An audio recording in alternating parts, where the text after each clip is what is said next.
there. So Johnny McKelvey, it's so nice to see you. Thanks again for agreeing to do this interview and for taking the time to talk to me. You're welcome. I'm looking forward to it. Thank you for having me. Of course, it's pleasure is all mine. So you're returning to Mixtape 5 in a few months' time. What keeps bringing you guys back to Sofia? Fans, the fans every time. As simple as that. Uh, yeah, well, it's funny because there's a few places we go around Europe, and the influence the fans have is phenomenal. It's from the very first time we ever went there, I think maybe 2016. Hmm. Um, it was a big eye opener for us, just going to these places and countries we first of all never imagined we would go, and then you go there with your band and you play these shows, and they're fantastic, and the crowd's great, and they're there to have a good time, and that makes a big difference. You can feel it when you're playing, and if you look down and see everyone having a good time, that's what it's about. So absolutely, every time we're in Bulgaria, Sofia especially, the shows have been great. So of course we're returning. Awesome. I'm so glad to know that you guys are also enjoying being here as much as we enjoy having you here. So you have a massive summer tour starting very, very soon, with a big leg of it being in Eastern and Central Europe. Mhm. Um, what's the what's the thing that that you would say helps people embrace you so well? Because the music you guys make is mainly inspired from Ireland and Scotland. But the culture here, as I'm sure you know, is completely different. So why do you have a guess on why people like you so much? Good point. I can only guess. I guess there's no clinical answer for why, but I think what it is, whether where the influences come from or not, doesn't really matter. In that, if you turn up a high energy show, we're a punk rock band at the end of the day. You know what I mean? And you come to clubs or festivals, and you're there to have a good time, and you put on an energetic show. I think crowds in general like that, no matter what. Yeah. Whether it's dumped into whatever stereotype or genre of music. That's it. People go to have a good time. And if they walk away from our shows doing that, then we've done our job, and we've got a smile on our faces as well, because it means we had a good time. So I think it's important to go to these places and return as well, build something, and back it up. It's not just a one-off thing. It's something you can create a relationship with cities, countries, Yeah. and people. And again, that's another reason why we return. Awesome. Well, to be honest, I've seen you guys, I think, three of the four times that you were playing here, and every time the feeling that I had was that you guys are having as much fun as we are in the crowd. Absolutely, as well too, because it's like you turn up to a venue, and if there's a lineup or there's people coming in that got merch on that you sold 5, 6 years ago, something Yeah. like that, like at a show, we appreciate it. And you absolutely owe it to the crowd to give it your all. And you might be tired. It might be the middle of the tour, the beginning, the end. Uh, it, any kind of exhaustion or any doubt is gone the second you stand on stage, when you walk out to incredible places like Mixtape 5 and Bulgarian crowds and just appreciative fans as well too. And it's not like it's a duty, but you just can't help having the best time ever, because the energy you get from a crowd, you feel, and you want to do the exact same thing on the opposite side. Yeah. Oh, that is really nice to hear that you guys have this interaction with the crowd. And I'm gonna take you back a few years back to you guys opening for Dropkick Murphys. I think that was in 2023. Mm-hmm. Was there like a big holy shit moment that you realized that you're playing with one of the largest chaotic punk rock bands in the world? Yeah, absolutely, for sure. We've had a lot of those oh wow moments, throughout our nearly 20-year career. That was definitely one of them. Yeah, of course, Dropkick Murphys, the kings of that scene, that that world, and to be asked to join them on a tour is a huge compliment. You know, we didn't take it lightly. It is. They are a band that can choose whoever they want and tailor their tours to whatever suits them, and that's fine. They've earned that right. They've worked their asses off for, you know, 30 something years. They have that right to do it. And to ask us is, like I said, a very big compliment. So we didn't take that lightly. And well, of course, we're excited as well too to play shows like that of a magnitude like that with a band of that size. So it meant a lot to us, but we took it quite seriously. And you know, these moments don't come around a lot.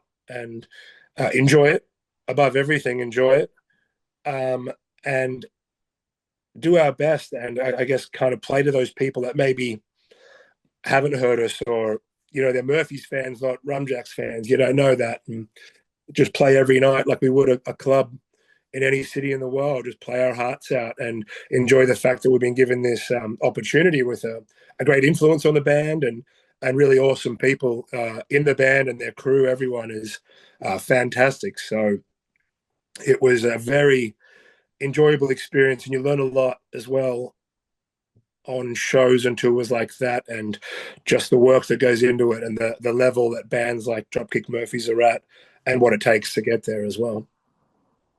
Yeah. Is this how Code Like This started with Ken Casey featuring on the song? Is this when you get the idea, or did it come after? How did the whole thing go?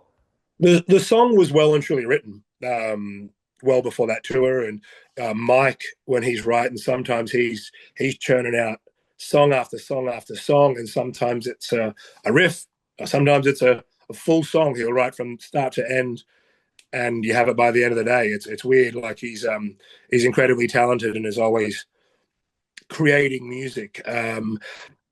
I believe he was either riding a bike or walking home one time, and the weather was horrendous, and the snow and the cold was unbearable. And the idea of the song came to him, and he put it in a voice memo on his phone.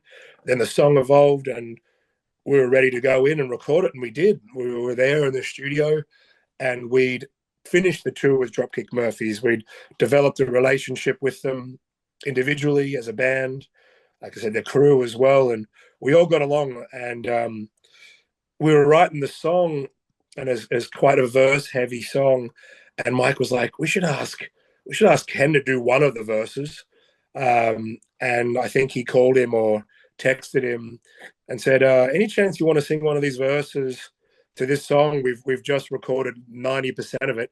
And he said, sure. So he Nice. jumped into a studio in Boston and did a verse, and that was that. So yeah, I do think it helped establishing that relationship For when we sure. toured with them and becoming good friends, to be able to just text and be like, all right, Yeah. can you lend us a verse? And he was kind enough to do so. So that's kind of how it started. It was never written with the intent to have a cameo on there, and it's just what it became, and it worked out amazing. It did. It sure did. And on recording Dead Anthems, you guys recorded that in New Jersey, if I'm not Yep. mistaken. Yeah. How was that different from recording Hestia in Italy? How did the energy differ? What is Mike like as a producer? Yeah, very different. All of it was new in that a lot of the music we recorded was previously done around Europe, mostly Milan. And you know, there was a level of comfort, and I mean that in a good way. You know, we're familiar with the studios and the engineers and all that, and it was, you know, a comfortable place, and we liked that. And I think for Dead Anthems, we kind of wanted to challenge ourselves a little bit, try something new, and the opportunity came up to work with Pete from Pete Steinkopf of Bouncing Souls Hmm. at his studio in Asbury Park. So we're all massive fans of Bouncing Souls. I got my knuckles tattooed because of them. Oh, wow. Um, so that was very exciting. It was new, and we were chatting about it and putting ourselves physically in a completely new environment. We've never recorded in the States before. We'd never recorded with Pete before. never in those studios before. So it was all new, and I think we definitely wanted and needed to do that to keep things exciting, to keep things fresh, and to give it a go as well. Like, I think after a while, sometimes it can seem with some bands or releases that it's just a production line, and it all starts sounding the same. And it might not sound like that to a lot of people, but maybe it's just us, and we wanted to try something new. So we did. We went in there. It was fresh, well prepared, and we absolutely loved the process there. And we had a lot of songs, and the biggest problem was actually culling them down into concentrating on 10 to 15 to 20 songs. And that's why working with the likes of 𝐓𝐡 and in that environment really helped to kind of pick through those songs and what were the strongest and what we believe would work collectively in what would then become dead anthems. Mm-hmm. So it was refreshing to have that environment, and then Mike really kind of steering the wheel there beside 𝐓𝐡 was amazing. They were kind of working together, and it was, Mike writing the songs and then co-producing them as well too. It's kind of like he has a vision for the songs, and then you have other opinions and other people there with you and ideas, and it's a good energy to work with. And then the songs come out maybe not how you originally intend, but they've been workshopped enough and had those other opinions, and then you have the end result. So we're quite happy with that. Yeah, I can hear it in the recording that it's a slightly like I'm not a musician myself, so I wouldn't be able to get into the technicality of the music you guys make, but I can sort of feel that it's a bit of a different feeling to what you guys did previously. So yeah, it's interesting to know how the whole thing came to be, and the results are fantastic as usual. Yeah, we're super happy with how they came out. We loved, like I said, we absolutely loved that process. We went for 1 month in Asbury Park, rented a house, and every day in the studio, just working through the songs. It was a fantastic experience. And then we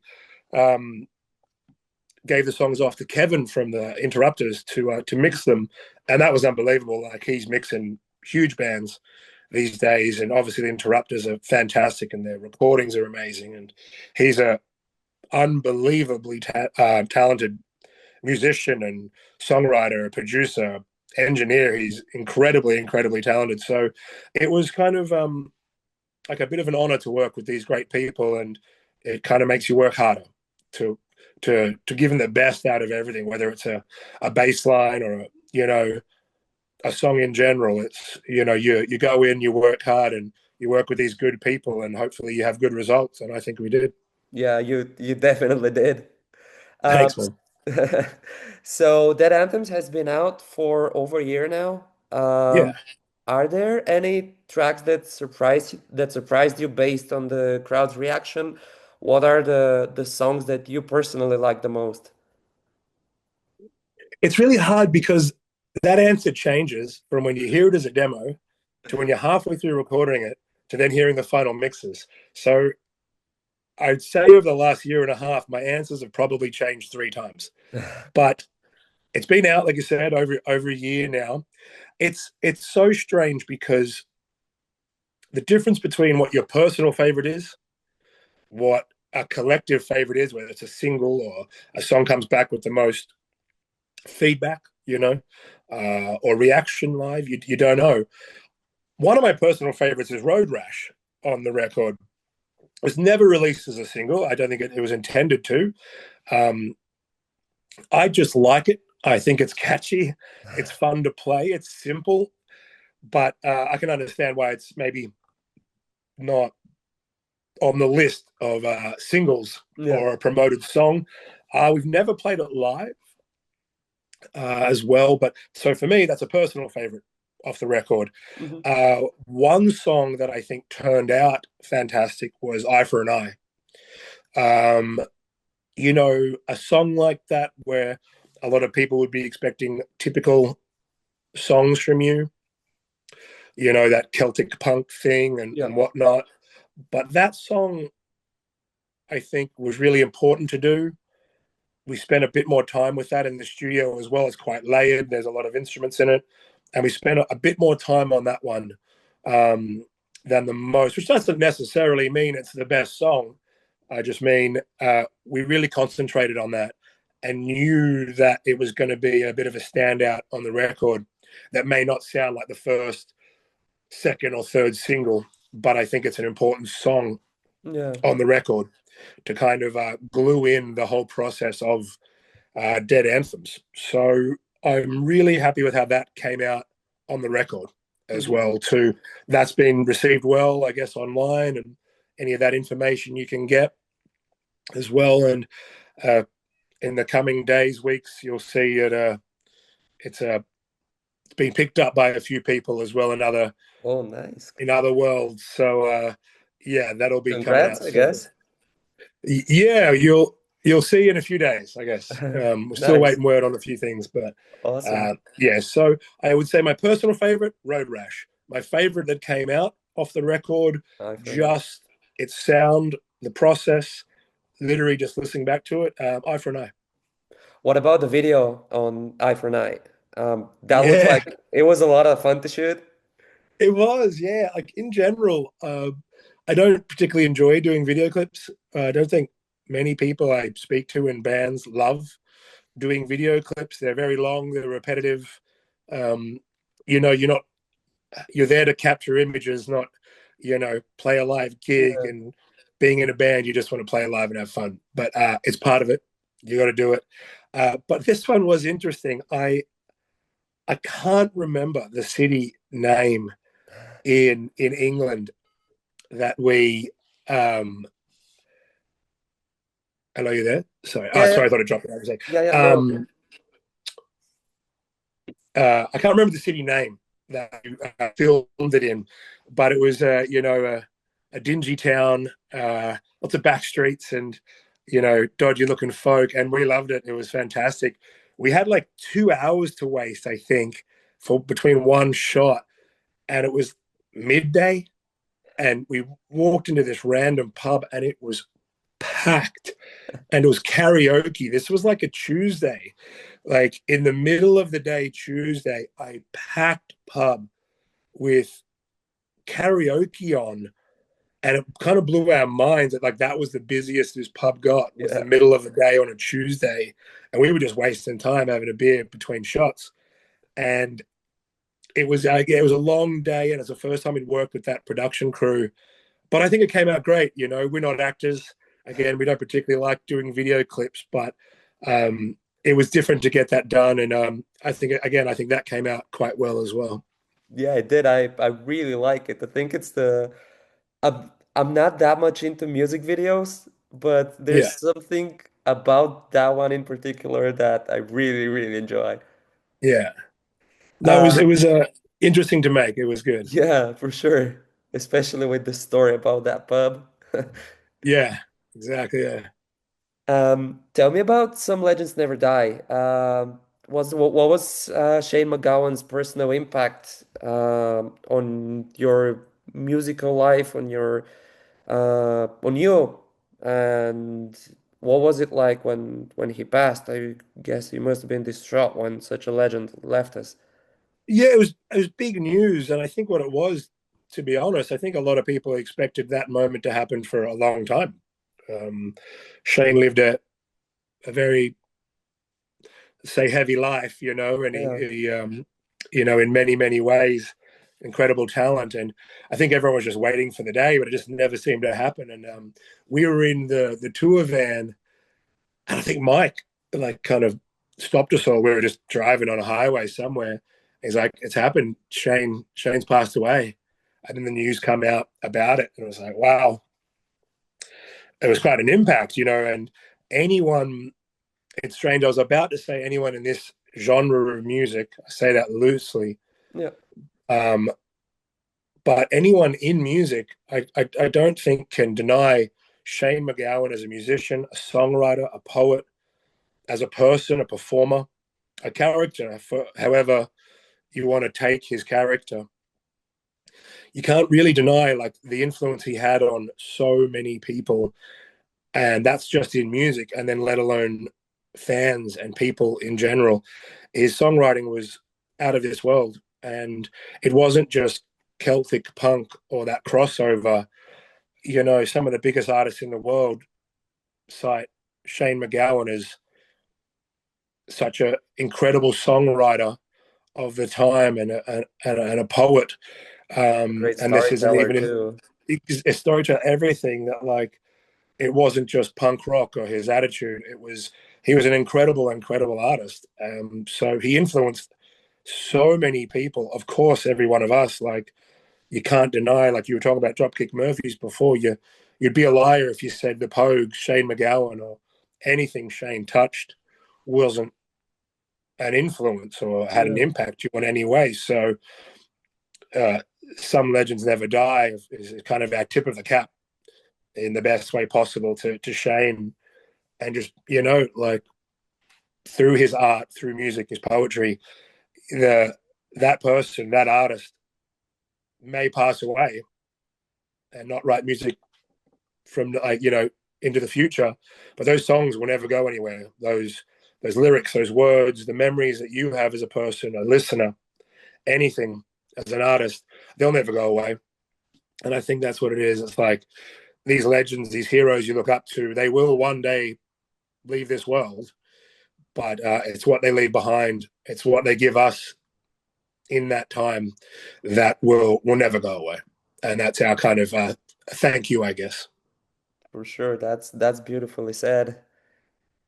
Um, yeah. Can you tell me, sorry to make such a sharp turn, but You're can right. you can you tell me how the band, how your process of recording music, of playing live changed from Gangs of New Holland to now, to 2026? Yeah, look, it's a long time. Like I said, almost 20 years as a band. It's kind of gone by in the blink of an eye, and lots of changes. And in short, you go from meeting all the bandmates and getting a rehearsal room twice a week, the odd gig on a weekend, a little tour here and there, writing songs in a room and going around and working on songs every weekend, living 2 streets away from each other in Sydney, to now every member living in a different country. It's Different continents, some of you. yeah, exactly. So so that's very different. Yeah.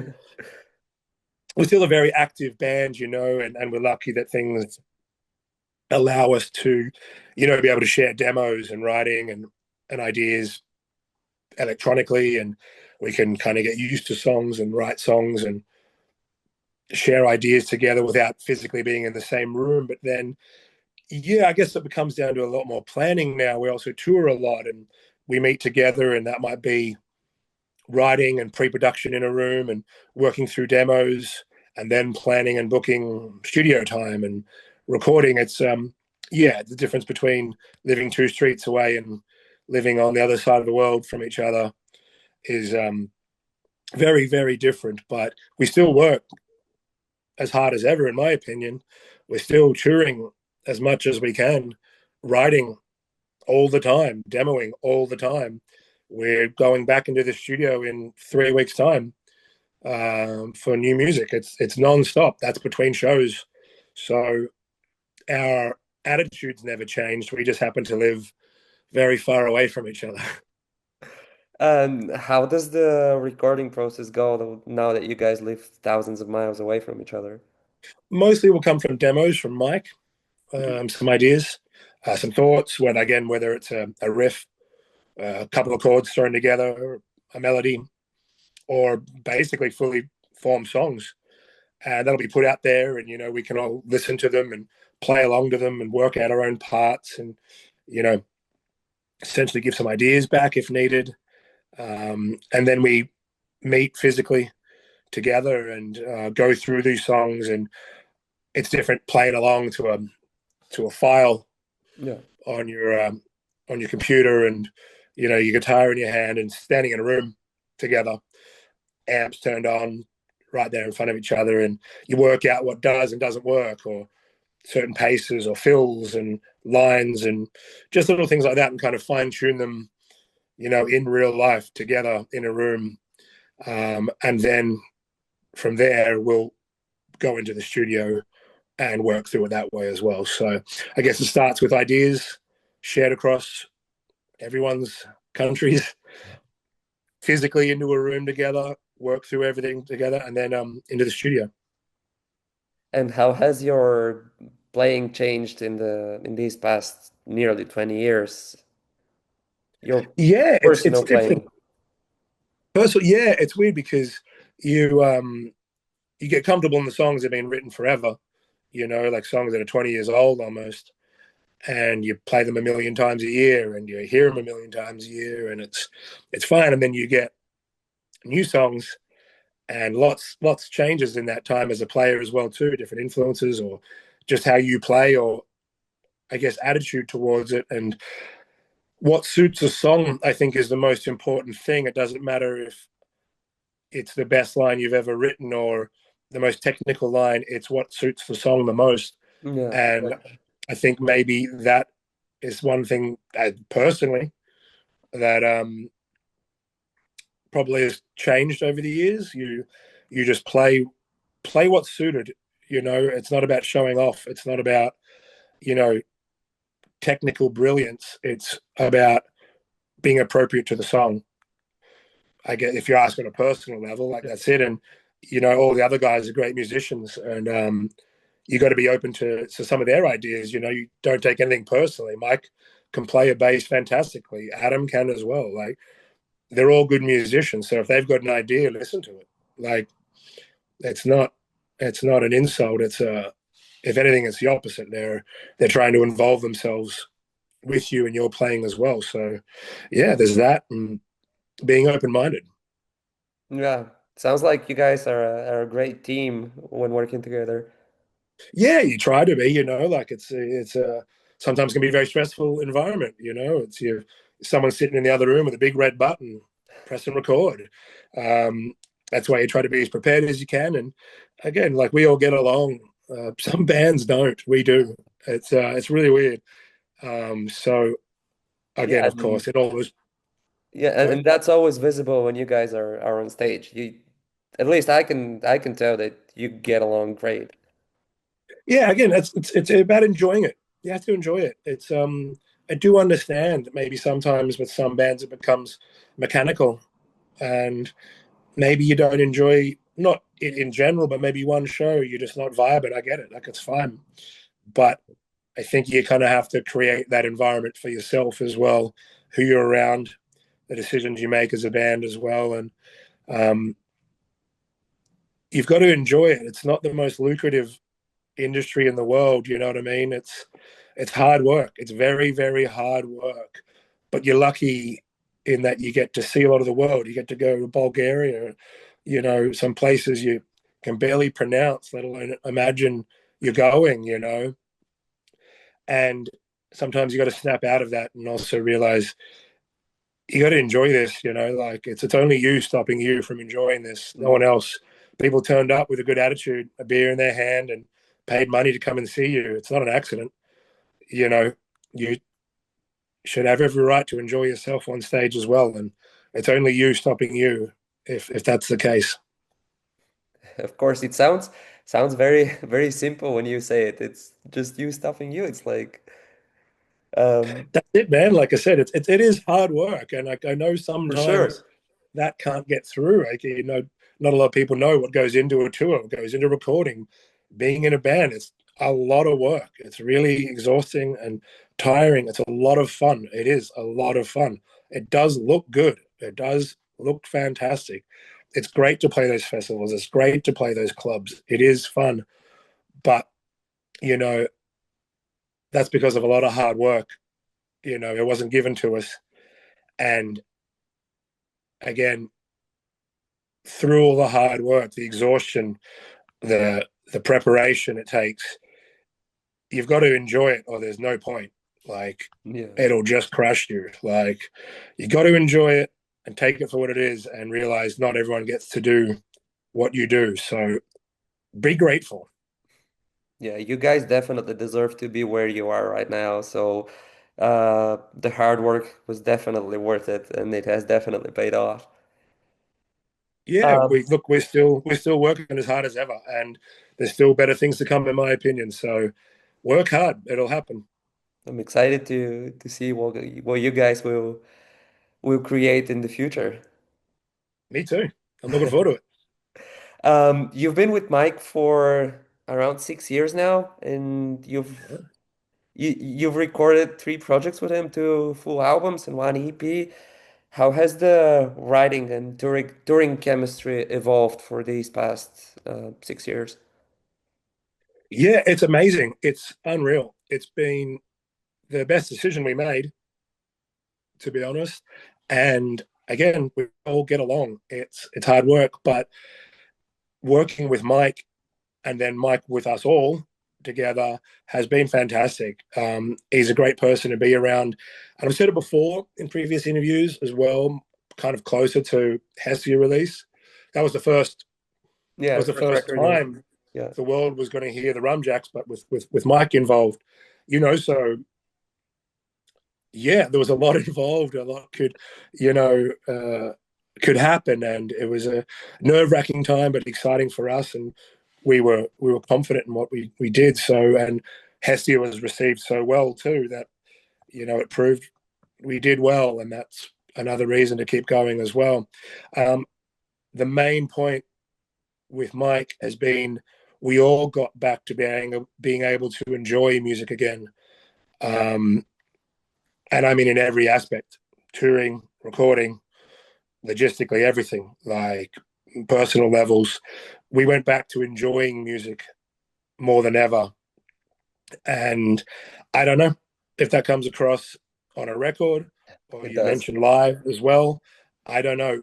But amongst the 6 of us, that changed. Like, joy was brought back into playing music again with your friends.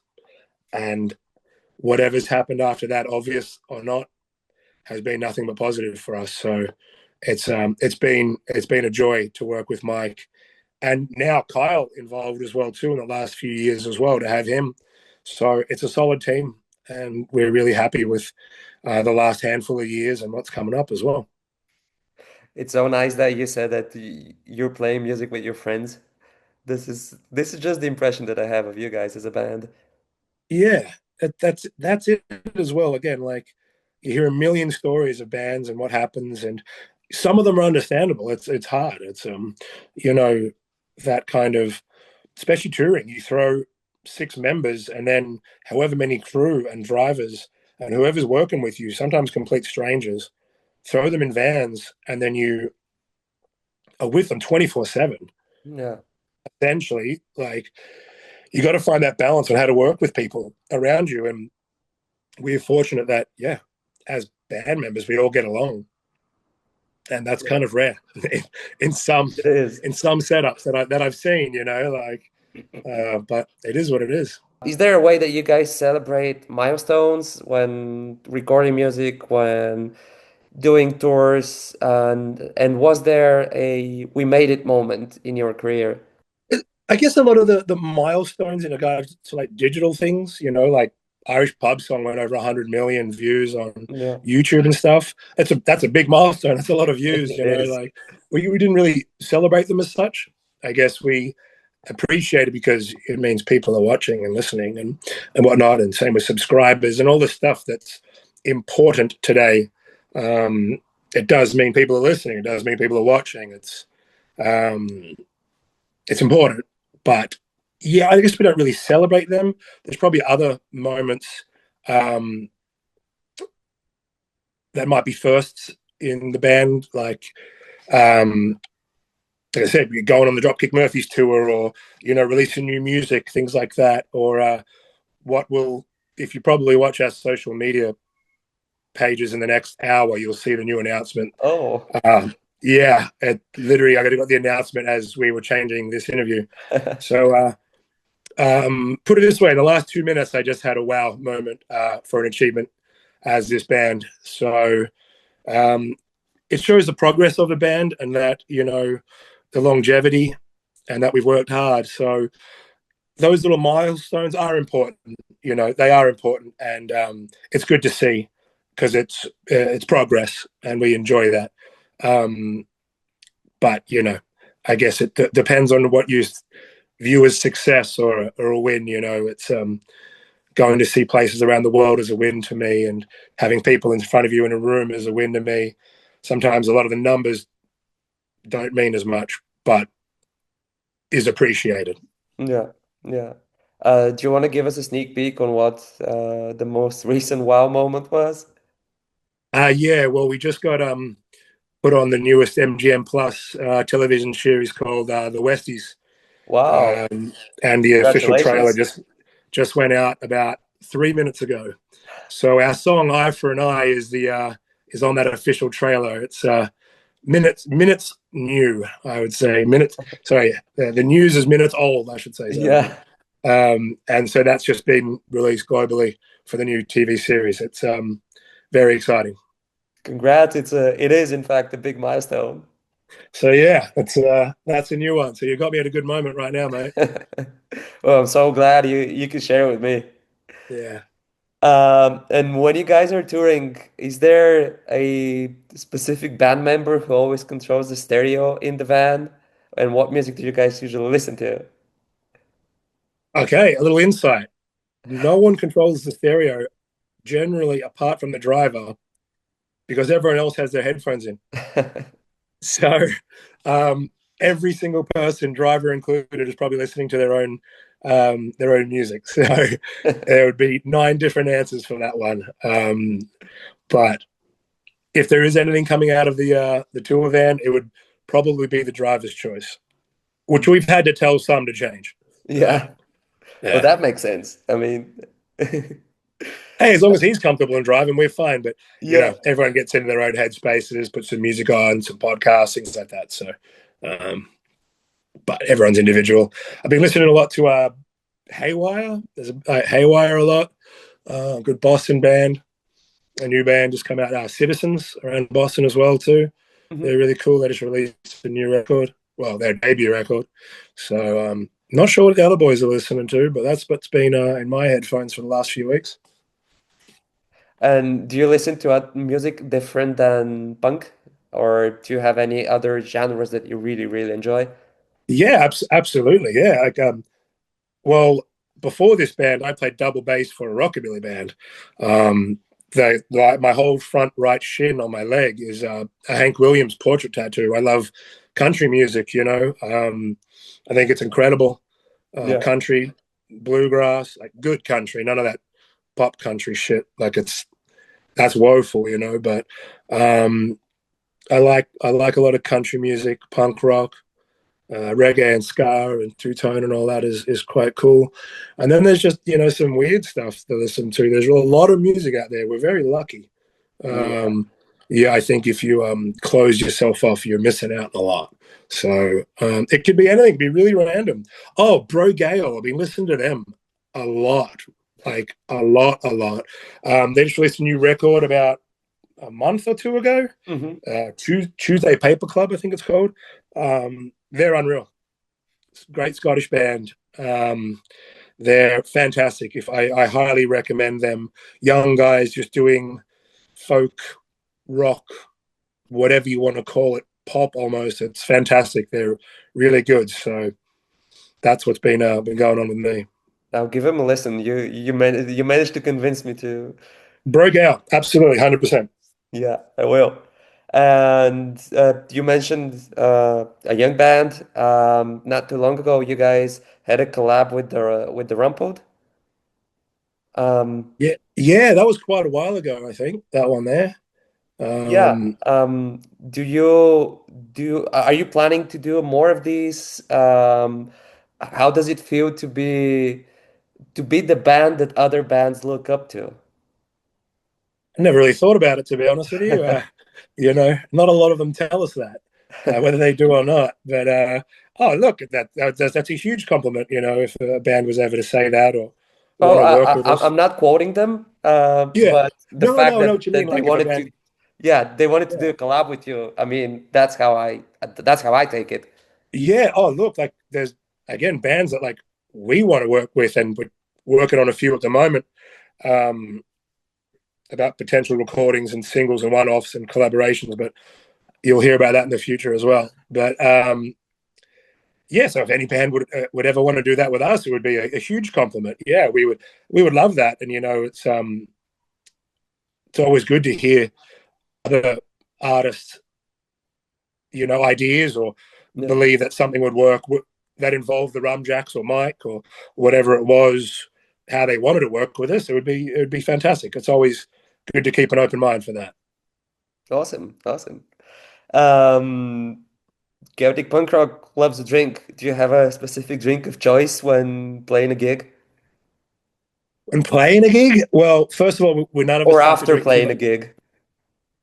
A whiskey Coke's pretty nice. It's not too Classic. heavy.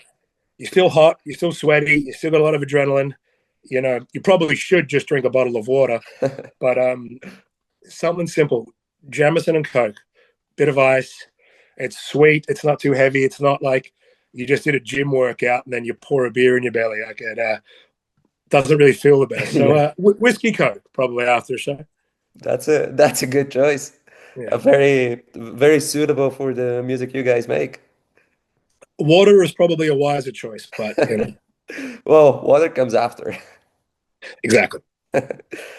Um, is there a specific non-musical thing that you like doing when touring? Because you guys are just about to start a tour. What is the thing that keeps you sane when traveling these long miles? Oh, it's a very good question because the band does um, take up a lot of time, whether it's the obvious where you're on tour and you're away and you're working, but between tours and whatnot, it still seems to always be that it's still band things non-stop. I'm not on tour now and I'm chatting with you, but it's it is very time consuming. It is very time consuming, yeah. Yeah. But like anyone with something like that, it's nice to just be home, have your own space. It sounds really ridiculous and obvious, but cook your own meals. When you're on tour, you don't really you don't get the chance to. You You're don't get the limited to time. yeah, the time. And don't get me wrong, it means we've eaten some of the best food we've ever had in our lives, and things like I like cooking at home. It's nice.